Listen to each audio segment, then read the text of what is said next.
We're going to divide fractions. So we're going to divide 10/12 divided by 5/7.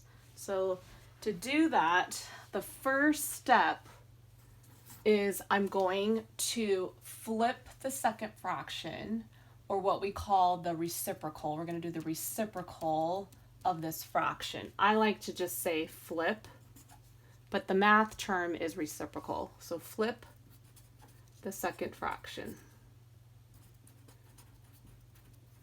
That's your first step. So basically, we're going to rotate this. We're going to put the 7 on the top and the 5 on the bottom. And then once you flip that, the problem changes into multiplication. Multiplication. So for example, so we're going to leave 10/12 as it is. We're going to change our sign to multiplication, and then we're going to flip this or do the reciprocal of this. So now it would be 7/5. So then our next step is we're going to cross simplify if possible.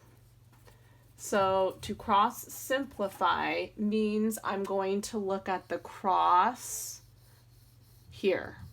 Okay, so if you can see, I'm going to look here because I can see that that can simplify. So what I mean is we're looking here for a common factor, and I know that there's a common factor here because when I mean factor, I'm thinking 5 times 1 is the factors of 5. 10 is 10 and 1, 5 and 2. So we're looking for the same factor. So as you can see, 5 goes into both.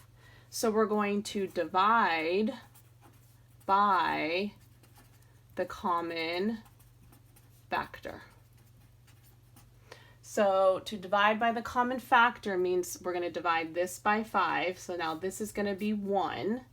We're going to divide this by 5. So now this becomes a 2. Next, I'm going to then look at these cross, and I can't simplify those two because if you see, 7 is prime and 7 has no common factors with 12. And so those two I'm going to have to leave the way that they are.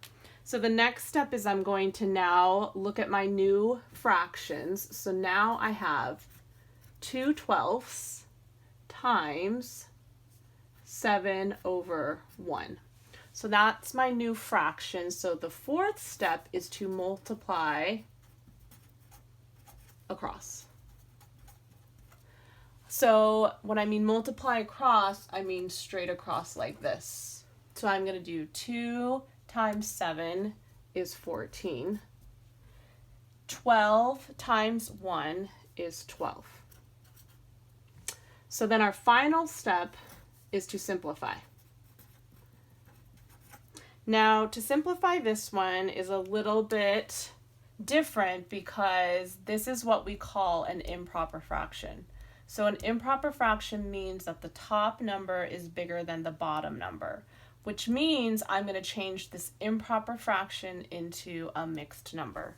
And in order to do that with this particular problem, we are going to need to divide. So to divide, I would need to do 14 divided by 12.